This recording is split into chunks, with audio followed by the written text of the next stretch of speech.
Welcome to the 2016 Point in Time Count Survey Volunteer Training. This is Emily Harris-Shears from IHCDA, and I'll be walking you through what you need to know to be a volunteer for the Point in Time Count for 2016. And this is a webinar recording, so there's not a live audience, so we will not have question and answer. But if you're watching this webinar and have a question afterward, please do email me, and my contact information is at the end of the PowerPoint.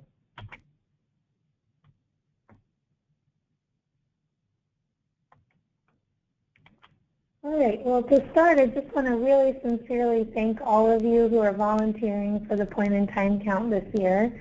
If you're a coordinator, if you're a community member, a service provider, an outreach provider, anyone in the community who's going out to help count and understand the number and service needs of people who are experiencing homelessness, we sincerely thank you for your time and your commitment to this work.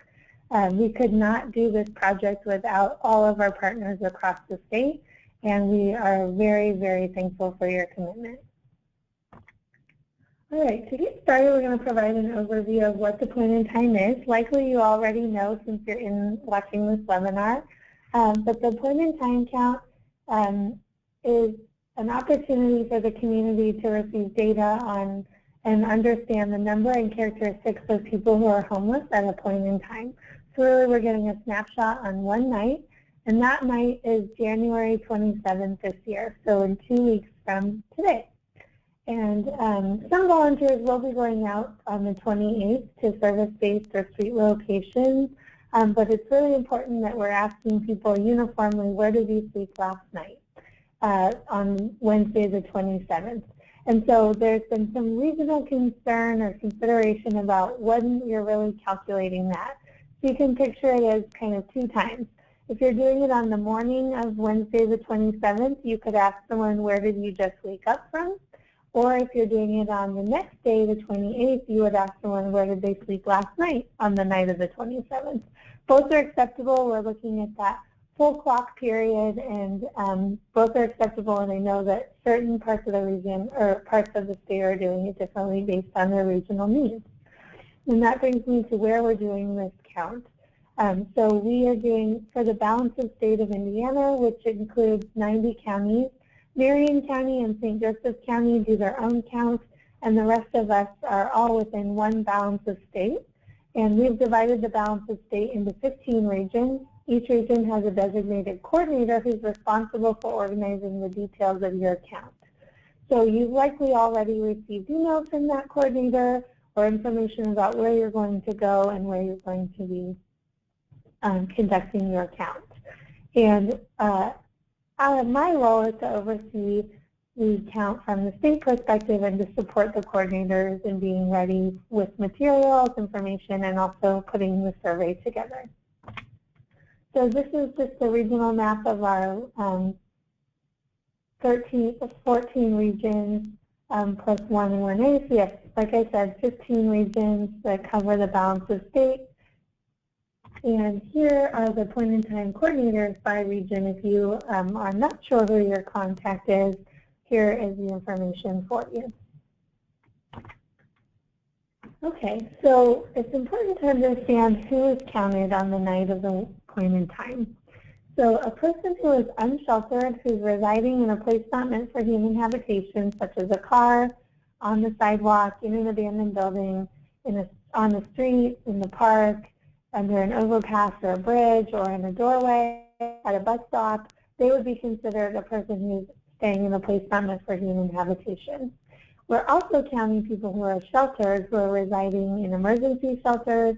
That includes temporary emergency winter shelters or domestic violence shelters, people who are staying in transitional housing that are designated for people who are homeless, who originally came from the streets or emergency shelters, people who are in residential programs for runaway or homeless youth, but not foster care or government-funded youth programs, and also people who are staying in hotel or motel arrangements paid for by a public or private agency because the person or family is homeless. And who's not counted in the count are people who are precariously housed, they're on the edge of becoming homeless, or persons who are temporarily residing with friends or family, some often referred to as doubled up or couch surfing, people who are formerly homeless and are currently living in permanent housing units, such as a Section 8 voucher, shelter plus care, permanent supportive housing, a rapid rehousing program, or someone who receives a HUD-VASH voucher. We're also not counting children or youth who, because of their own or a parent's homelessness or abandonment, now reside temporarily in a hospital, residential treatment facility, emergency foster care, or detention facility.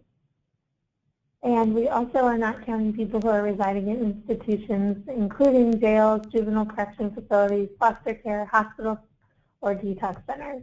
And if a location is not listed on the continuum of care's housing inventory count, or also known as the HIC chart, then the resource would not be included and the person would not be counted.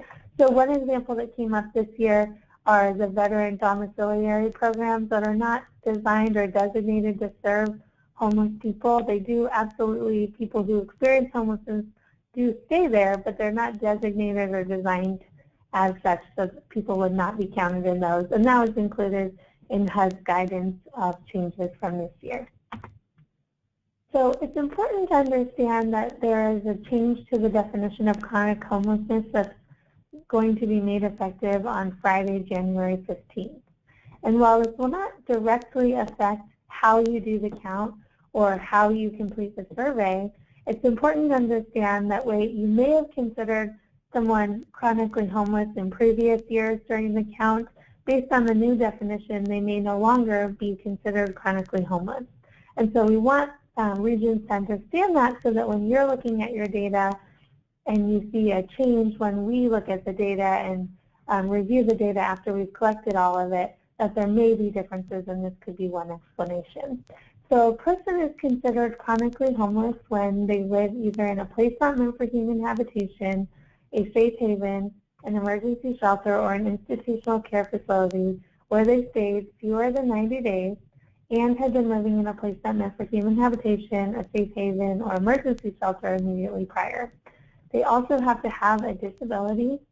They have to have been living as literally homeless, which is described above, for at least 12 months, or on at least 4 separate occasions in the last 3 years, and the episodes total is at least 12 months. So a cumulative total of homelessness of 12 months in 3 years. And it's also important to understand that there's now a time limit between an occasion or a period separating experiences of homelessness. So the period of time between the occasions has to be at least 7 days of living in a situation, between living in a situation of literal homelessness, which is described above. So on the survey, we will not be drilling down to 7 days or 7 nights, and we will not be counting occasions, but it's important that you understand or have access to the full definition of chronic homelessness effective Friday, January 15th. Excuse me. So now we're into talking really in the nitty-gritty about the point-in-time survey, which is what most of you will be doing as volunteers. So the paper surveys are conducted at service-based locations on the street, connecting with people in parks, camps, under bridges, overpasses, other places where people stay that are not meant for human habitation. And they're also conducted at specific shelters that do not have access to HMIS or Client Track. And the point-in-time coordinator in your region will know who those programs are. They'll be receiving a list of those programs that do not use HMIS or Client Track in the next several days, and they'll be able to direct people appropriately. So I know that many of the people who volunteer for the point-in-time count are very seasoned participants or they're service providers, and they really are comfortable interacting with people who are homeless. And that is a great resource for communities. But we also know that it might be your first time volunteering or supporting the count, and we want to make sure that everyone feels ready and has knowledge and skills available. So we are going to go over things like safety and also the basics of how to introduce and approach someone who is unsheltered. So when you're approaching someone who's unsheltered, please introduce yourself and the purpose of why you're talking with them and what the survey is for. Just like if someone came to your door, you would want to know what was going on when they got there. With respect for their space and privacy and time. And when you approach someone, do so without judgment to their appearance or smells that you may be caught off guard by or unfamiliar by. Be comfortable with yourself. Try to approach them in a non-threatening and self-aware manner.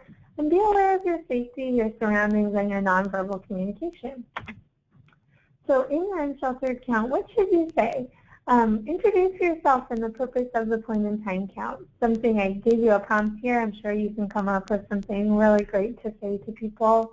But just to kind of give some creative ideas, really just introduce yourself, why you're doing this, that it will take between 5 to 10 minutes, that your responses will not be shared with anyone outside of the point in time team. You know, individually their response, we'll be sharing the total data that we gather, but not individuals' experiences.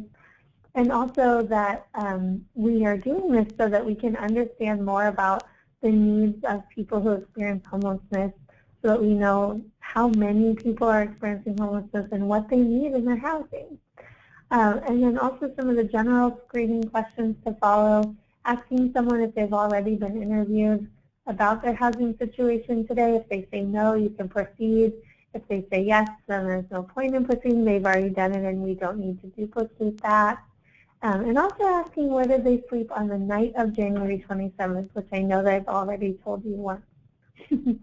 There's a couple of things that I will be driving home a few times, and the night of the count being January 27th is one of them, and also about your safety is another. We're very interested in you maintaining your safety.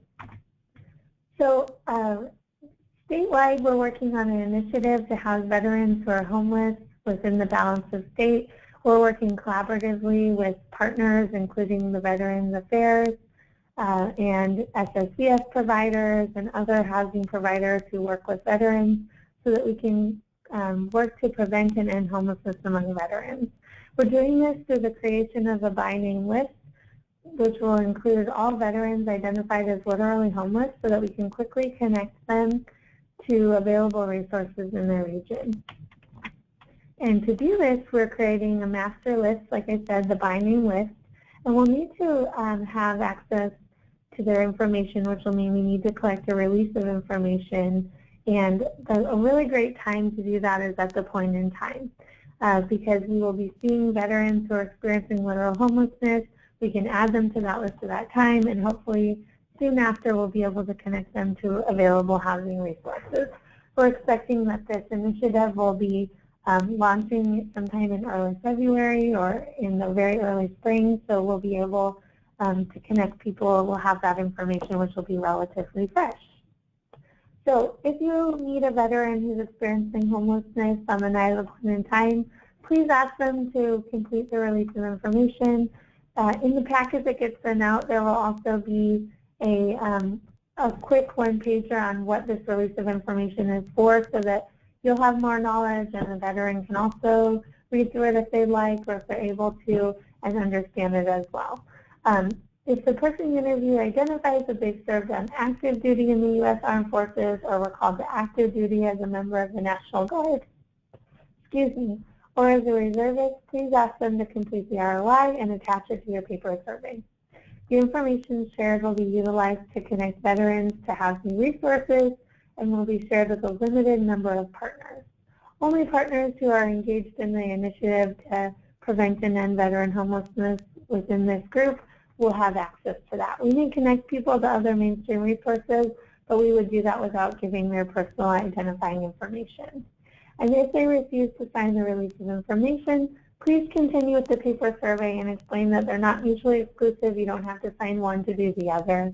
We would just like to collect both at that time if we can. So with the paper survey, now we're really into it, and at the very end of these slides, we'll have a sample. Volunteers should complete the survey with the person. We really intend this to be like an interview. You're doing the writing and the person is giving you the information. Please don't just hand out the survey as someone walks into a service-based location or as you see someone on the street, please engage with them and collect the information. It's a 2-page survey, front and back. The surveys read from top to bottom, and you'll complete 1 survey per household. And there's a space on the back to complete information for a second adult in the household if that's applicable. You'll flip over the survey and ask the same questions for the second person. If the household includes more than 4 people, use an additional page 2 of the survey and staple it to the other. And if the household includes children who are under the age of 18, we do actually want you to answer all of the questions, including those last 5 questions, because those now pertain to chronic homelessness, and that's a change from last year. So on the paper survey instructions, we're asking that you write your name on the line that says interviewer, write the date and the time that you're interviewing them, fill in the circles completely, almost like a standardized test, and fill in a circle for every question, even if it's that you don't, if the person that you're interviewing, the person experiencing homelessness doesn't know or they refuse to tell you. We need to have this so that we know that the question wasn't forgotten. If someone has already been interviewed, stop the interview and discard the survey. We want to avoid duplicates when possible. Please include the name of the shelter or transitional housing program the person stayed at, if applicable. And if the person spent the night at a friend or family member's house, remember that they would not be considered literally homeless, and please do not complete the survey. So the paper survey instructions, there are a few questions where it says interview observation. If the person doesn't know or they refuse to answer, please make a guess based on your observation of the person. Only make an observational answer if the question prompts you to do so. If it doesn't prompt you to do so and they refuse to tell you, mark refused or a person doesn't know. If a person refuses to answer any questions, try to at least get their initials and where they slept the night of 1/27/16, January 27th of this year. Fill in the bubbles for refused for the other questions and make observations when applicable. So with survey distinctions, the sheltered count surveys will list the agency and the program name. If you're doing the unsheltered count, you'll list where you are. If you're at a service-based location, you'll list that. If you're on the street, you'll list where you are on the street. So if you're at a specific park, you will list that. If you're at a specific intersection, you will list that. And the unsheltered count lists the location, just like I said, and the county that you're collecting it in. And then there's also a domestic violence shelter survey that has a special border, and that will be completed in domestic violence shelters that do not use client track. And so the point-in-time coordinators will receive the surveys next week and will distribute widely. If for some reason you are doing the survey and you did not receive this from your point-in-time coordinator, just email me and I can pass it along to you. This is a sample of what the first page will look like of the survey. I know it's pretty small, but when you get it, it'll be regular size for you. So it's a lot to put on one page, but it's really a lot of information that we need to collect, especially related to chronic homelessness. And then also, this is the second page, and you can see that there's 3 spaces to be able to include up to 3 household members. And if you had more than 4 household members total, you do an additional second page and make a note of that. Okay, so who should complete the paper surveys? Paper surveys should only be completed with people who are unsheltered or in emergency shelter transitional housing programs that do not utilize HMIS or client track. And if your program does use HMIS or client track, then you'll just need to ensure that the data is up to date in HMIS on the night of the count, and we'll be asking you to pull a report and submit it to ICDA. On the night and day of the count, where should you go? So the point-in-time coordinator will provide a map or instructions on specific places where you're going to go, whether it's a service-based location, like a meal site or a neighborhood park. And please don't go alone. Go with at least one other person for the unsheltered count. We want everyone, including the people who are staying outside and sleeping in places not meant for habitation, especially them, to remain safe during this count. We want everybody involved, all community members, to remain safe. So here's a list of some good ideas to bring for the night of the count. If you have a cell phone, we recommend that you bring that. A list of phone numbers, including your point in time coordinator, other volunteers you might be working with, your survey partner, a local police department, your clipboard, pen, plenty of survey forms, details on your survey area or location where you're supposed to be counting, comfortable walking shoes, water, snacks, donations to distribute if that's something that your community is doing, a resource list to distribute if that's something your community is providing or something that you have, and then also a flashlight if you're counting during the night. And for safety precautions, we really, again, I have to say it, we have to really encourage you to stay safe and to keep the safety of those around you in mind as well. So stay within your comfort level, listen to your instincts, stay in lit areas, and be aware of your surroundings. Do not put yourself or others in danger. Go with at least one other person and carry important contact information with you. And when you're finished with your count, please report back to your point in time coordinator just to let them know that you're done. You'll also need to return your completed survey, and we recommend that you coordinate how to get your completed surveys back to your coordinator ahead of the day of the count. And you know, it's very common for local media to be interested in the point in time count, and so there may be some media inquiries during that time. If they ask you a question directly and you are able to answer that, that's fine. You can also direct them to your local point in time coordinator or to the marketing director here at IHCDA, Brad Meadows, and he's prepped and ready and he's waiting for calls. So please do direct them to someone if you're not sure of the answer.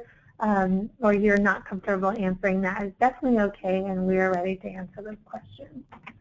And so just a couple of tips for interacting with the media.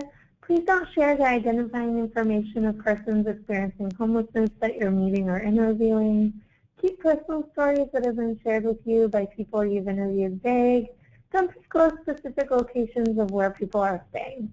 It's okay to say that you don't know. And if you don't know the answer, offer to follow up or direct them to the point in time coordinator or the IHCDA, but please do not speculate. And do not use acronyms or jargon known only by people in your field. Please keep your answers short. Take time to think about your answers before you respond. And never say anything you don't want to read in print. And just here are some facts that you can share about the point in time. That it is required by HUD to be done in order to understand the needs and experiences of people who are homeless, that it's required to be done within the last 10 days of January, and the point in time count provides us with a community snapshot to understand what people are needing. And so after the count, your survey volunteers will turn in the paper surveys and veteran ROIs to their regional point-in-time coordinator. The point-in-time coordinator will give the surveys to the designated data entry person for your region. The trained data entry people will enter the surveys into HMIS and client track, and IHCDA will oversee the data entry process and make sure that everything is completed by February 12th. Coordinators, point-in-time coordinators, will mail their paper surveys either the originals or copies to me at IHCDA after the data entry is complete. So a couple of what-if questions. What if the person you're interviewing refuses to answer certain questions? If you cannot get answers to the following questions, don't turn in the survey. Initials, date of birth, or where did they sleep last night? If this information allows us to unduplicate and determine if they meet the definition of homelessness. If you do get these three and then they refuse to answer anything else, you can mark refused for the ones that don't have interview observation, and then for the ones that do have interview or observation, you can make a best guess if you remember their characteristics. What if you believe a person to be homeless but they refuse to participate? Please don't push it. Please don't protest with them or try to convince them to complete the survey if they are refusing to. Walk away. It's okay to not complete one. And please do not complete the survey on their behalf without their willingness to participate, and we will not accept tally numbers. And what if the person you're interviewing goes off topic or is incoherent?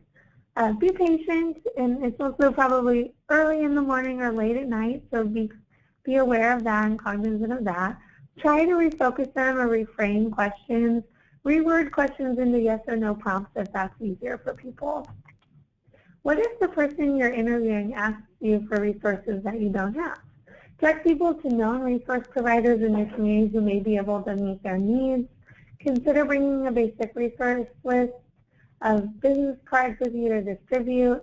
And the point in time is a great opportunity for outreach to people experiencing homelessness in your community if you do have, for example, like 211 cards or veteran resource information. Those would be great things to carry with you during the count so that you can give them to people as you need them. And the next question, what if you see a child under the age of 18 without a parent or guardian? If with a parent, they'll be counted on their parent's form as a part of the household. If it's a youth who is homeless or a teenager who's homeless and they're alone and unaccompanied, they should be surveyed. Only report to the police if you believe that the young adult has signs of abuse or neglect. And what if you feel unsafe going into a particular area? You probably know what I'm going to say. Always go into unsheltered areas with a partner, bring a cell phone and contact information for your PIC coordinator or other volunteers, and trust your instinct. If something really seems unsafe, don't go in the area. Make a note for your point-in-time coordinator so they know that you didn't count that area and they can decide what to do next. And what to do if you're threatened, robbed, or assaulted. And we really do not expect this to happen, but it's important for you to know what one possibility solution could be. Is to call the appropriate person to help determine what the next step is. And that could be your point-in-time coordinator, depending on the situation, or the police. And we're going to leave that up to your best judgment. What if it seems obvious to you that someone is mentally ill or under the influence and they think they have no disabilities? Don't change your response that's given to you. Take the person's account as fact, and everything on the survey should be self-reported unless they refuse and it indicates that you can provide an interview or observation. So that brings us to the end of the content. But it's really important that if you do have questions after this, that you contact me and let me know. I'm happy to answer any questions. Your point-in-time coordinator is also a wonderful resource for you. And our point-in-time coordinators have been so engaged this year. We're so thankful for them. And so I just wanted to remind you all to reach them or to reach me. My phone, my desk phone, will be forwarded to my cell phone during the 2-day span of the point-in-time count. I will be doing the point-in-time count here in Indianapolis. So you can absolutely reach me, and you can also email me. I will have access to my email through the web, and I'll have a packet of documents on my email ready to be forwarded in case anybody forgets something or needs to run to Kinko's or print something. So really reach out to me, and I will try to help you as much as I can. Thank you so much for your participation, and thank you again for volunteering for the night of the 27th. We really appreciate your time. Thank you.